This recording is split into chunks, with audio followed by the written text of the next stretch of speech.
Hi, my name is Bill Tyler from the Education Partnerships team at Newcastle College, and welcome to the latest College Catch-Up podcast.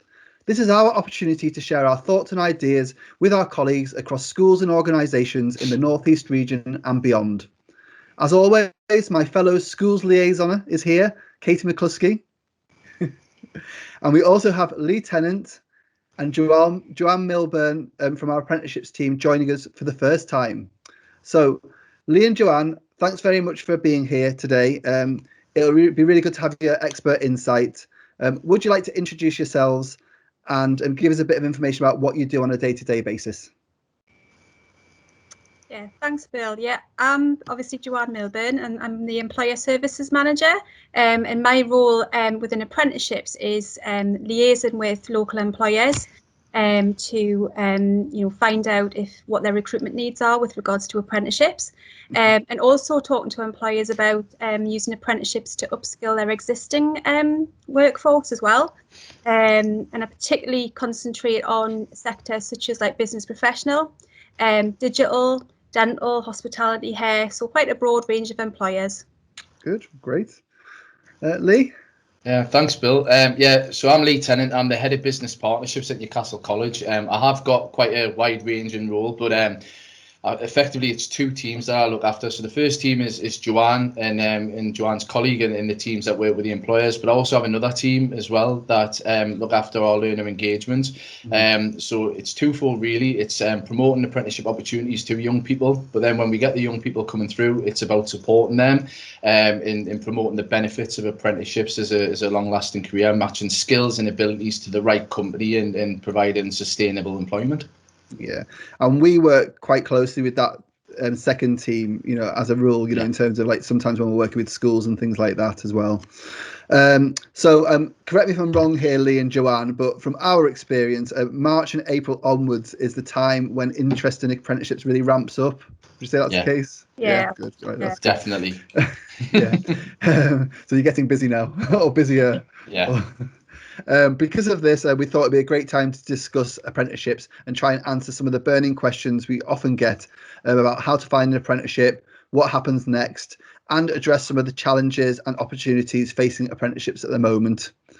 So before we start all that kind of stuff, I thought it'd be nice. I always like to do a bit of a fun thing, and the fun thing today is so with us talking about apprenticeships and the world of work, I thought it'd be nice to find out about the best and worst job you've ever had. So I'll kick off with this. Lee's well, my best job was either this one, because I do enjoy this job, or I used to really enjoy my paper round, because I used to basically just go on my paper round, had a load of Suns and Mirrors, News of the World, all that kind of stuff, just reading them as I went. Obviously, I had to concentrate a bit because, when I'm concentrating so much on reading the newspapers, you can sometimes put the papers in the wrong letterboxes. But anyway. My worst job has to be my lettuce packing days. Sometimes we were on the dreaded celery line, where we had to wear really thick rubber gloves to protect us from celery burns, which is actually really a thing. You can actually get burns from celery. And so in the late 90s, there was no health and safety whatsoever. So that's my worst job. Yeah. Who wants to go next? Joanne, go on, Joanne. Yeah. I think my best job. I'm going to have to say. Well, I'm not going to have to say. I will say it's the one I'm doing now. I get great satisfaction from and enjoy talking to employers, finding out and having those conversations about how we can support them, and really how we can support potential apprentices as well. And I think the satisfaction is when you see a vacancy that you've brought in actually filled with an apprentice, a student, and they're there to sort of then go and take that career forward and be successful. So I think that's the bit that I like, and I enjoy my job in that respect. I think the worst job, and it's not necessarily the job, the activity, it was probably more the uniform. I've had a couple of dodgy sort of uniforms that I had to wear, particularly when I was had Saturday jobs and when I was a student. There was one, it was a big sort of retailer, like that sort of, so it's like childwear and child clothing. So I'm not even name who they are, but I had to wear this bright blue dungarees, with like a bright canary yellow shirt. It was absolutely hideous. Lovely. Obviously, as like a, trying to be a 16, 17-year-old sort of like cool person, it just didn't do me street cred any good. Well, I imagine most of your friends probably didn't visit that shop, did they? No, they didn't. So that was good. I didn't have to like hide. And then I think another one where I've had like a hideous like salmon pink skirt and matching blouse when I worked in a coffee shop. Again, like it was a big department store in Newcastle city centre, and it was awful. It was a coffee shop. The uniform was hideous. So I like the way you're not naming any names of these companies. You're very professional, Joanne. But I think what I've got to say is that it's not the job, because I think I learned a lot from what I did. Yeah. And it is obviously the confidence to speak to people. It just, I didn't necessarily like the way I was dressed, but everybody was in the same boat. Everybody was dressed the same way. So, do you know what I mean? It didn't really make much difference, but I think at the time I wasn't very impressed. Very good. Lee? Yeah, well, first things first, I've been thinking about a uniform, Joanne, for us, so you've just gave us some great ideas. I love the dungarees. So yeah, I'll start with my best job. My best job is I've got to say it's the one I'm doing now, and I genuinely mean that. I do feel like, a bit like what Joanne said, I feel like we make a difference to people's lives, which, to me gives me, motivation to come to work every day, knowing that's the goal and that's what we're looking to do. And I was an apprentice. That's how I started my career, and I've worked my way through. And I know how brilliant it can be. I'm not only been an apprentice, but I've also mentored apprentices, employed apprentices, managed apprentices. So I feel like I've done kind of full circle. Mm-hmm. But I know how rewarding they are and how they can line up a long-lasting career. So for me, that is what gets us out of bed every day and makes us come to work. I think my worst job, I haven't had a worse job. All the jobs that I've had have developed me to who I am today, and they've kind of led us on a path to where I am. However, what I would say is when I first left school, I had a bit of a nightmare when I left school in the respect of I was going to go to sixth form, course got cancelled, and there wasn't really any IAG back when I was many years ago when I was leaving school, and I didn't really know what to do with myself. Mm-hmm. So I went and a bit desperately, really, I started an admin apprentice with an estate agent, and I'm not going to name names. But I did. I went and worked as an apprentice, and there was nothing wrong with it. It just wasn't me. And I lasted 2 weeks, and I realised after about 2 days it just wasn't for me. And very fortunately, I'd been interviewed for a couple of other positions, and something came up that was me. But I think for me, it's kind of it goes back. The reason why I didn't enjoy it was because I didn't take advantage of any support or information, advice. Remember, I had people like you coming out of our schools. Yeah. I didn't know what a college is offered locally, so I think my advice on the back of that is to kind of take advantage of all advice and support that's out there from these career professionals, because they do know what they're talking about, and they can really help people. Mm-hmm. And sometimes these kind of experience that you have can kind of shape you in different ways anyway, can't they? And you can make you realise what you like and what you don't like and things. Yeah, without a doubt. And in a way, it's good that you have those other opportunities like lined up. Yeah. Anyway. Yeah. No, great. Definitely. Katie? Yeah, so I mean, I absolutely love the job I'm doing now, but for my best job, I've said I did an apprenticeship when I left college, and I was an outdoor activity instructor, which was amazing. I got to travel around the UK. I got qualifications in teaching rock climbing. I was standing at the top of a zip wire tower doing stuff like that, abseiling, go-kart and quad biking, all those amazing activities. And I was only 18 as well. So it was just so much fun. And then, when you go on like a residential when you're in year 6, we had those like little year 6s who'd come in and then would like have them for a week. So yeah, that was definitely, I'd say, the best job. And also I learnt loads from that. So similar to what Lee was saying, it really shaped who I was, and I didn't know what I wanted to do, but I loved outdoor activities, and that's how I kind of went down that path, and that's how I've ended up here. And worst job, I mean, I wouldn't say I've had a worse job, but I've had a bit of a weird kind of experience within the job. So I used to work in a bowling alley. I worked there a few times, kind of when I was at university, when I was at college and stuff like that. And I used to do a bit of everything. And one of the things I did, I was a children's party host. And Mr. Pin was the resident kind of character, and it was a big inflatable suit. And that was basically me every weekend on a Saturday and Sunday dressed as Mr. Pin. Serving nuggets? What's that? We serving nuggets. no, actually, Mr. Pin was inflatable, and I couldn't really see. So I used to have to be guided round. But they used to do like party dances, so I used to do like the YMCA and stuff, dressed as Mr. Pin. So yeah, so it wasn't the worst job, it was definitely the weirdest. Well, it sounds very character building anyway, Katie. That's the main thing. Yeah. So right, well, thanks everyone for like sharing all that information, and like thanks for being a bit more serious, some of you than me. So that's good. Right. So actually, onto the subject of apprenticeships. Obviously, Joanne and Lee are actual like experts in this, so it's like I say, it's really good to get your insight on this. In terms of kind of like popular apprenticeships, Joanne and Lee, what would you say that what do we offer, and what would you say is the most popular apprenticeships at the moment? Yeah, so I think from the apprenticeship recruitment point of view, we're sort of split into sort of two teams. There's the commercial apprenticeships and there's the industrial apprenticeships. So I sit on the commercial side. So things like your business professional is really, really popular. I think that's probably one of the most popular. So you've got your business administration, but then you've got like your accountancy apprenticeships, so like your AAT, then you've got HR.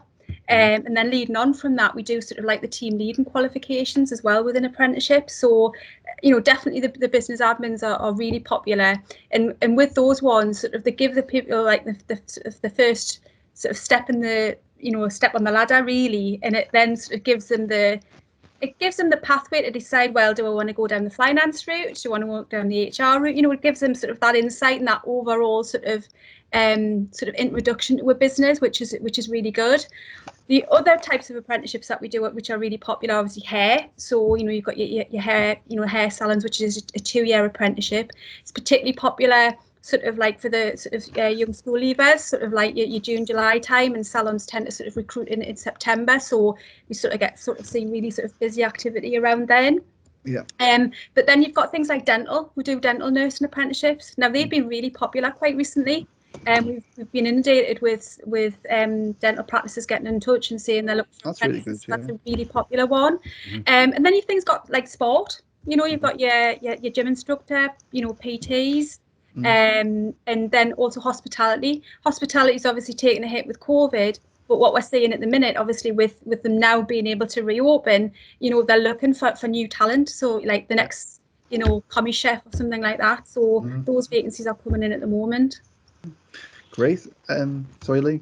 Yeah, no, I was just going to say I'll cover off the industrial side. So on the industrial side, we offer first and foremost construction apprenticeships, and we cover the majority of trades. So your plumbing, your plasterers, your painting and decorators, your carpentry and joiners, all that side of things. And there's stuff I've missed off there, I'm sure. But about 30% of all our apprentices are construction apprentices. It is our bread and butter, really. It's what we've offered for a number, for many years. We've got lots of experience and we do very well. I think the other side to think about as well, it is one of the very common apprenticeships across the board, and I think that's culturally because a lot of the hiring managers were apprentices themselves. That is the known route into construction. You start off, you learn your trade, you become time served, you then kind of progress and go through that. So I think construction's probably the most popular one that we've got. Again, September, we've already started now. I mean, last week alone, we had 14 different businesses come to us saying they want either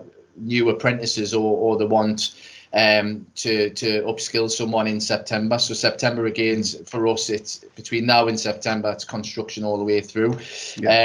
Other than that, we offer engineering across the board. So we offer general engineering. We also offer specific engineering in rail and energy as well, in civil engineering. So that's fairly popular. Automotive, mechanics and body repair and paint technicians, that side of things. Then we offer science as well. And in science is there's obviously we offer degree apprenticeships in science, and it's quite niche. And I wouldn't say it's necessarily really popular, but it's a fantastic opportunity for the right learner in the right company. There's loads of opportunities there. I think the other one, just to cover off as well, and one of the ones that I think we're starting to see quite a lot of growth in over because of COVID, is digital, which sits across both sectors as well. And I think digital is an area that you know, because businesses have had to diversify, a lot of businesses have had to move online over the pandemic. We're seeing a lot more learners expressing an interest in digital, but we're also seeing a lot of companies saying, actually, we need to start looking at our digital strategy and looking at how our response to COVID and you know, people are working from home more and they need that support and that technical help as well. So digital is another area as well that we're anticipating seeing quite a lot of growth. So there's loads of like really good opportunities there. Would you say that is there some areas where demand from students kind of like doesn't always match, you know, the vacancies that employers can provide, or would you say it's kind of like pretty well matched? It's fairly well matched, if I'm honest with you. There's no sectors that we really I would say struggle with regards to kind of where learners come to us. I think it's where learners have very specific requests. That's where we tend to struggle. So we've met learners that have said they only want to work in a certain location, for example, and sometimes that doesn't match because we might not have businesses in that area, and you know, whilst we do try and target them, it might not necessarily all come together. So I think what we look for from a learner side and what we expect is that learners are willing to travel realistically a reasonable distance. We're not asking them to get 3 buses and 2 metros or anything like that, but I think, you know, be willing to kind of go and use public transport if they have to, a bit like what we do. Do you know what I mean? I think it's part of that kind of getting ready for the world of work and what the expectations are. So I think that's where we find the challenges more than actual sector led. Mm-hmm. So I suppose it's a bit like, say, if you went for an apprenticeship in engineering and you went to work for a particular firm, that particular firm you might not do all disciplines of engineering within that firm, but you might concentrate on one particular thing, and then I suppose you'd learn some other skills at college. Is that kind of how it kind of works to some extent? Yeah, so you go to college for a day a week, and in that day a week you're learning the knowledge, the skills, and the behaviours that you need that you can then kind of go to work for the other 4 days a week and apply, and then, you know, gather that evidence and that experience doing the job. And what we always promote within a business is, you know, yes, they've got to meet certain knowledge, skills, and behaviours that are set out by an apprenticeship standard, but we also want, you know, the idea of an apprenticeship as well, especially for young people, it's about welcoming them into the world of work. So they've got to be able to kind of explore different avenues within the business as well. And that can all be counted as off-the-job training. So, you know, Joanne used a great example with business admin before, in the respect of, yes, they might be working in an admin office, but you know, we would encourage them to have access to some of the finance teams and go and sit and learn what they do in the HR teams, because at the end of the day, that they're looking to build their career on this, so they've got to know what different areas of the business do. Yeah, definitely. I know that Katie and I have found when we're out in schools, we do get asked quite a lot about apprenticeships in the creative industries. You know, but mind you, having said that, I mean, you talked a little bit there about digi and stuff, but you know, the vacancies don't always seem to be there. Do you think that is kind of like the case or is that changing? Or I think it's quite a difficult one to answer in the respect that, creative industries, that there isn't a lot of apprenticeships, but there isn't a lot of apprenticeship standards out there. And I think there's 2 things to look at. So firstly, the northeast isn't necessarily a hotbed for creative industries. Yes, there's businesses out there, don't get us wrong, but I think you do tend to find if we were down in London, that is a lot more of a hotbed of those types of industry. And I think we've got a sister college in London that do offer more creative type qualifications and creative type apprenticeships. So we've just got to be realistic about the demographics that we see. I think the other part of it as well is you've got to think about the culture of an employer and historically how they recruit, because that's a big part of it. So if you think about, you know, we talk about construction, they've always done apprenticeships, they've always kind of, you know, that they've been time served themselves, have done that. I think within the creative industry sector, there's historically and culturally, it's been they take graduates on, and their preferred method of recruitment is people go to university, they graduate from a course and they get taken on some sort of graduate program and they kind of progress through that. I think we've seen that a lot in digital as well over the years. Digital's starting to change a little bit, and I think COVID's going to kind of speed up the change as young people look at the different options, because university, you know, I might be speaking out of turn, but I don't think it's maybe as appealing to travel to London or York or somewhere else from the northeast because of what's going on at the minute, and question marks over whether they'll actually be at university. So I think that's changing a little bit, and I think employers are responding to that, but I don't think it's going to be a quick fix. We have responded to it though in the respect that we're in the process of creating a new creative digital design degree apprenticeship. Right. So again, apprenticeships go up to degree level as well. So we're creating a program that we feel there is a need for, and that's done in consultation with a large number of employers, both regionally and nationally. And we do anticipate quite a lot of demand in that.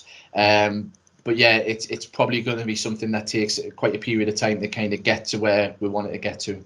That's really good answer. That I think that'll be useful for when we're talking to the young people, won't it, Katie, out in the schools and stuff. So in terms of finding an apprenticeship, again, one of the things we always get asked by students and their parents is how to find an apprenticeship. Joanne and Lee, I know there's a few ways of going about this. What would you recommend?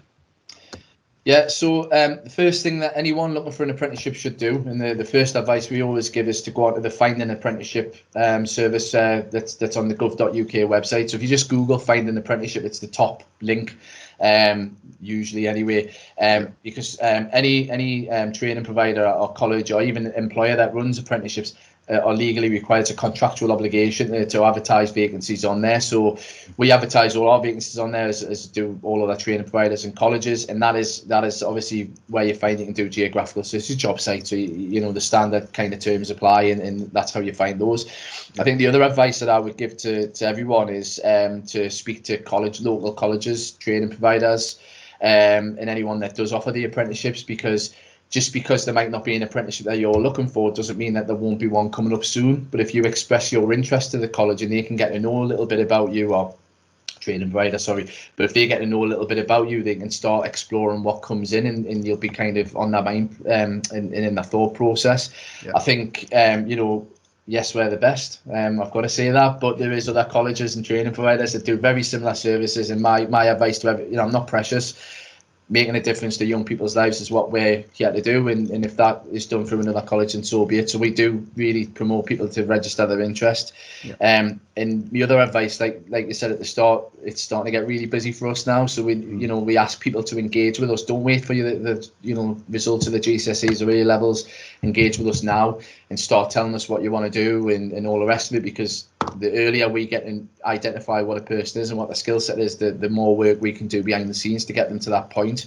And the only other advice is just really to focus on, particularly GCSEs, getting those, maths and English grades, in all grades, but maths and English is key, because apprenticeships have changed quite a lot, and the minimum requirements of apprenticeships are significantly higher than they've ever been. So the better you can do to influence them grades, the more opportunities that are open and available to you.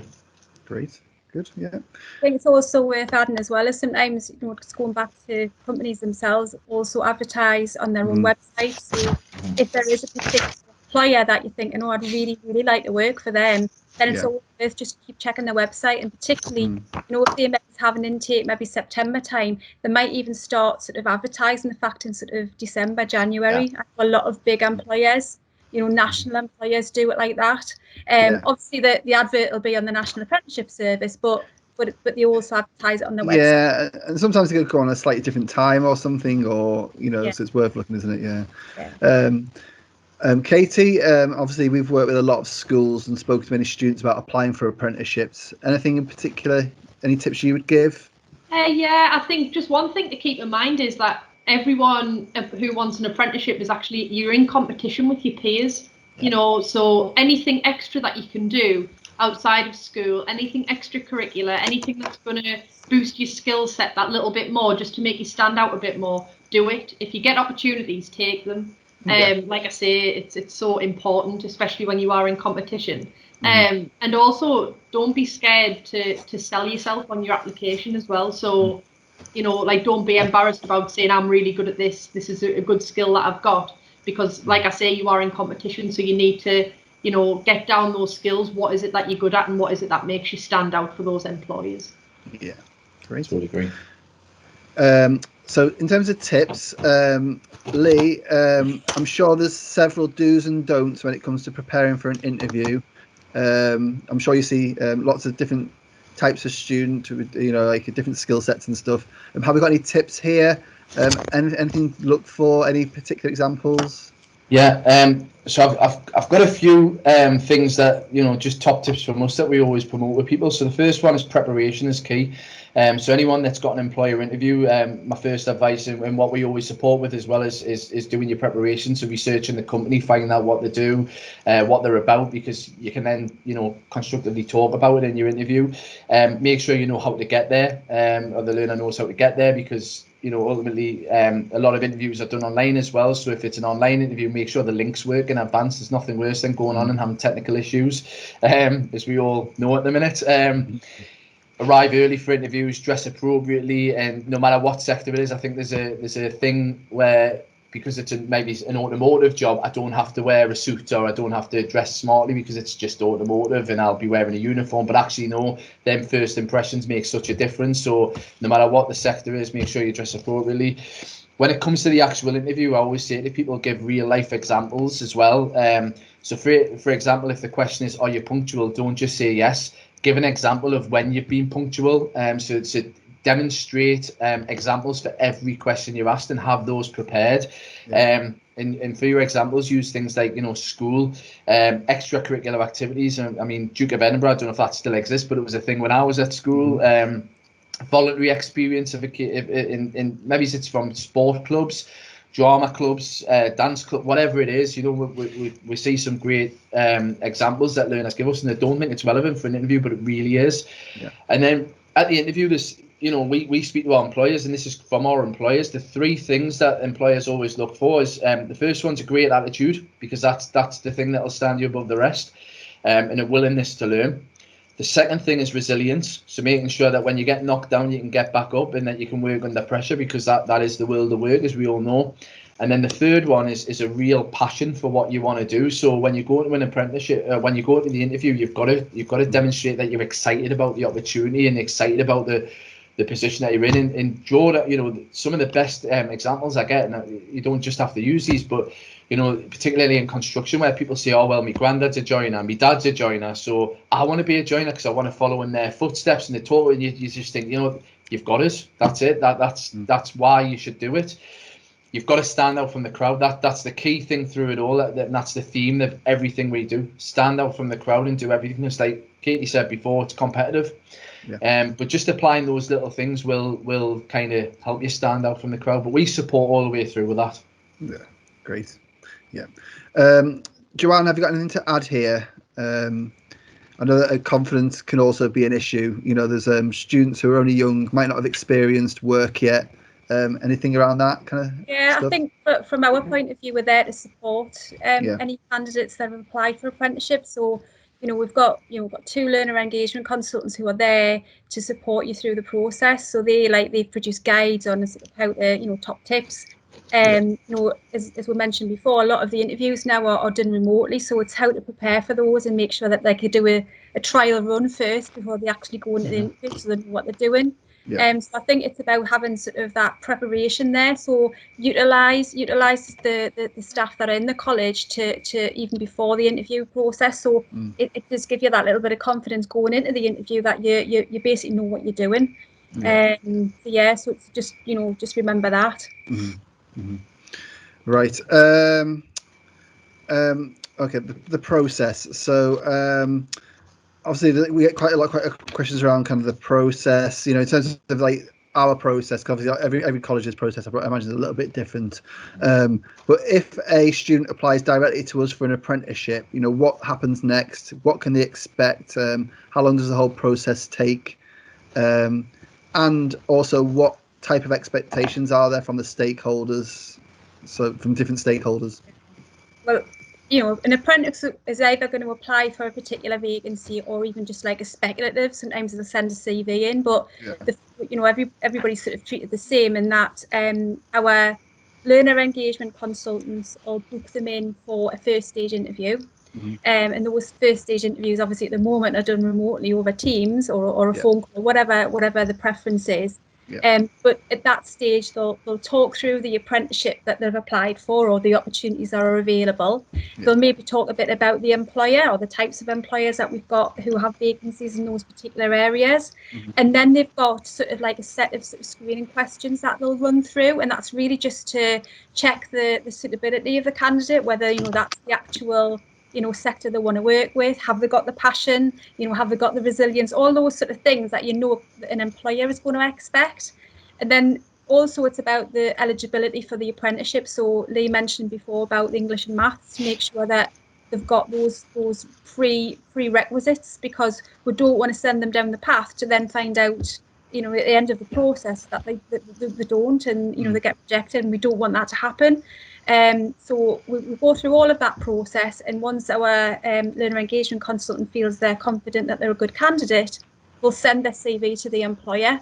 The employer will review the CV, and they do a bit of a narrative on the person as well. So when they first met them, it's kind of first impressions, how they came across on the phone or on Teams, and just give them a little bit of a pen picture on them. And then from that, the employer will say, right, I'd like to interview that candidate. And they'll go through their own sort of interview sort of process, and then at the end say, yes, we'd like to see the person. And then basically that's when it gets handed over to delivery and to deliver the apprenticeship. Brilliant. Have you anything else? Yeah. So, I mean, just to cover off, you mentioned expectations, Bill, and I think there's a couple of key expectations from different stakeholders. So firstly, from young people in the potential apprentices themselves, there's a few things we expect, and it's set out during this initial assessment. So we expect them to be able to answer their phone when we ring them, or at least ring we back within a realistic time scale, because the amount of people that don't respond to texts, phone calls, that is one of the things that stands out. And when a vacancy comes in, it doesn't tend to be there for too long, because it's a competitive market, and we've got lots of people applying for them. So once the employer wants to see CVs, that's when we have to send them across. So, we set them expectations out at the start, to be able to demonstrate everything we talked about. And Joanne said there, that's part of the initial assessment, is to make sure that they are work ready through all the things that we've talked about. And it's not just grades, it's about, do they have a good attitude, resilience, all the rest of it. We also expect, and we offer support with this, by the way, but we also expect them to have a specific CV for apprenticeships, and ideally for the one that they're looking for. So we don't just want the standard, I am a punctual person that's proactive with a good attitude. We want to see that they are passionate, and it could even be on that personal profile, I want to be an apprentice in whatever it is that they're looking to do, and explain why, talk through a bit of a story. So we set them expectations from the early onset. We offer support with all that, like I said. From employers, the one thing we expect from employers is timely response. So when we send CVs across, that realistically it's we get the response back and the feedback, and the feedback's key. We ask feedback for everyone that we send across, whether it's a CV or interview, so we can then share that feedback and offer some constructive review on that. So when they go for the next interview, it's better because they've learned from that, and that's key what we go through there. Yeah, great. Obviously, COVID's had an impact on both recruitment of students and vacancies available over the past few months. Katie, I know that as a schools liaison, I've forgotten the name of our job now, schools liaison and transition coordinators, it's been more difficult to get the message out there to students, but we've tried to be creative to keep that contact and keep pushing the message. So did you want to talk a little bit about what we've been doing to try and get the message out there? Definitely. I mean, it has been difficult. Obviously, it's been hard for everybody. So what we've tried to do is just try and remain creative, as creative as possible. So we've created together a lot of virtual content. We're in touch with some fantastic careers leaders and teachers across schools in the region, who have been, a big shout out to them, by the way. They've been absolutely fantastic for like the last year, especially. So if you're a school leaver, the advice is use those people in your school, use your teachers. They're in contact with us and other providers, so all of the information's being fed to them.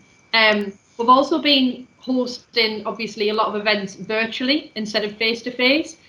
So we've been hosting our open evenings virtually, and also we've been doing a virtual parents' evening. So we'll give information on what's going on, any updates, and I know that Lee and Joanne have attended those events as well. given, you know, important updates around apprenticeships. So, you know, we've tried to be creative. We've created pre-recorded things, video content and things like that, and also live events as well we've been doing. So it has been difficult, but I think we've adapted as best as we have been able to. And from my point of view, what's been quite nice about having some of these new opportunities digitally is that, for example, with one school, we did a virtual mock interview kind of session. So I kind of like delivered a workshop about, you know, I suppose interview skills for apprenticeships, preparing for that first contact with the college for apprenticeships. And then we did mock telephone interviews with those students to kind of prepare them. So I think the more students kind of get used to this this new way of working, in some ways it's given us quite a lot of opportunities there, I think, to like make contact with students who sometimes it's quite difficult to get a group of students together, but sometimes it's easier to kind of do it over a laptop. So it's kind of like interesting, isn't it, the way some things are kind of going. So Joanne and Lee, how have you managed over the past few months, and what opportunities are there, do you think, moving forward? Yeah, there's no getting away from it. It's been a really tough year for apprenticeships in general, and that's you know, a national trend that we're seeing. But I don't think it's just apprenticeships. You know, you're naive if you don't realise what's going on. The whole economy and globally has been obviously quite affected, and businesses, because obviously we talk to businesses every day, they found it really tough and that they've had to put their plans on hold. So on saying that though, we've still had plenty of opportunities come through. I think we're welcoming around about 400 new apprentices this year, which, you know, in the midst of everything that's going on is phenomenal and fantastic. Yep. I think that we've kind of turned the corner over the last month, if I'm being honest with you, and I'm actually feeling really positive, and I know Joanne and the guys are the same, because I think what we're seeing now is that with the vaccine programme being rolled out, and touch wood, everything's on track and everything's planned, and Boris's plans for easing the restrictions are kind of really positive as well. So I think, you know, we expect this towards the summer to probably be back in the air where we were 2 years ago, which in our world is normal. So fingers crossed, you know, lots of opportunities. We've already got sight of a lot of opportunities for September with some massive companies and some big names. We're really driving forward the marketing piece at the minute, and there's lots going on there, and we're liaising with our business partners. I think the one message we've kind of relayed throughout is that I genuinely feel that apprenticeships are going to be at the heart of economic recovery. And that's kind of the tone that we're setting out at the start, and there's lots of press going out around that as well, and that's evidenced by obviously Plan for Jobs and the government's latest budget announcement. There's lots of incentives available for employers, so I think with everything there, we've got a real opportunity for the next particularly 6 months to really make a difference and get back to some sort of normality in the world of apprenticeships. And I think businesses are really eager for that. Like Joanne said at the start, hospitality, we're starting to get people from hospitality say we want people, and that is like we haven't seen that for a year now coming up, so it's fantastic. And yeah, so I'm really hopeful for the year ahead, and we'll have got a lot of opportunities. That's really good. Yeah, it does feel like it's kind of a you know, things are ramping up again, doesn't it? Definitely. Starting to. Good. Yeah.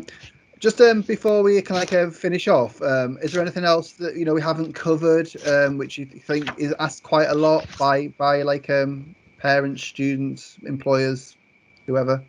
Yeah, there's a couple of questions that me and Joanne will cover off. So the first question, which I'll let Joanne answer, is what happens at the end of an apprenticeship? Yeah, I think from our point of view, we always want to be working with employers that have got the commitment that they want to basically keep that apprentice at the end. You know, that they've demonstrated their commitment to sort of training them and then be able to retain, and then they've invested, you know, a lot of time into supporting that apprentice. So why would they want to let them go at the end? But you know, in the world that we live in at the minute, they can't guarantee. But, you know, would like to think that those opportunities are still there at the end, and they can progress. They can even maybe progress to the next level of the apprenticeship, you know, with that employer and with Newcastle College. We always encourage them to sort of, you know, develop with their learning as well. So, you know, as I say, there's no guarantee, but you know, a majority of employers are committed. Yeah, because that's ultimately why I suppose they're taking on apprentices, to train them, isn't it? The idea is, I suppose, that person then to continue in that particular with that particular company. And it's succession planning for the business as well. So, you know, they want to sort of bring new blood and new people into the business and build up their business that way. So yeah, so it's, you know, we always try and identify the employers that are committed to that. But, you know, we can't always, and the employers can't always guarantee that things are going to be the same in a year or 2 years' time. Another question I was going to ask Lee was, and I think we maybe touched on it a little bit earlier when you were talking about off-the-job training, is that do all apprentices come into college, and, you know, how frequently and things? So I think you did touch on a little bit, but... Yeah, I did. Yeah, so the expectation is that all apprentices will come into Newcastle College for 1 day a week, and that's across the board. I think it's very difficult to say that they'll come into the college, given the world that we're working and living in. So it may be that day a week is virtually. It may be that it is college attendance, or it may be a bit of both, where they come in 1 week and then the next week they maybe virtual. So but there's an expectation that they will come in or will attend some sort of session. And part of an apprenticeship is there's a mandatory 20% off the job training element that the employer has to commit to. So I suppose the best thing though is learners will be paid for that day at college. So they're still paid to come into college, they're still paid for that 20%, but it's particularly term time, they will come in for 1 day a week, and that's about upskilling, it's about developing their knowledge, their skills and behaviours, like I mentioned before, and about giving them something that the following week they can go into work and actually put into practice. And so that's the kind of structure and the way that an apprenticeship works. 4 days of the week it'll be doing the job, and then 1 day is about upskilling their knowledge, skills and behaviours. Great. Yeah. Right. So moving forward. So that's really good discussion. I think we've covered a lot of bases there, so I'm really pleased with that. If you would like to find out more information on Newcastle College's apprenticeship offer, there's a lot of information on our website, on the Newcastle College website. Just Google Newcastle College, it's the first thing that comes up. We have a virtual open event running every month. Our next one is on Wednesday, the 5th of May, between 4:30 and 7 p.m. So you're welcome to direct people there if you want to. There's a full presentation on our apprenticeships, which is presented by our very own Lee there. And our members of our apprenticeships team will also be on hand to answer any questions that our visitors may have. So that's at the virtual open event. Lots of information there about apprenticeships, and also staff there who you'll be able to students and parents will be able to chat with online as well. As a part of the Education Partnerships team, we're happy to help schools and organisations with information on apprenticeships and the application process. And we're available to deliver live workshop sessions, interview preparation sessions, followed by preparation interviews, one-to-one advice, or advice via email. So basically just get in touch with us and we'll try and work out what kind of works best for you or works best for your young people. So I think that just about covers everything. Joanne and Lee, thanks very much for joining us today. I really appreciate it. That's okay. Thank you. Yep. It's been great getting your insight into things. Anything else anyone wants to say before we wrap up? Not from me. No. Not from me. No, thanks, Great. Bill. Okay. Nothing from me. Right, good.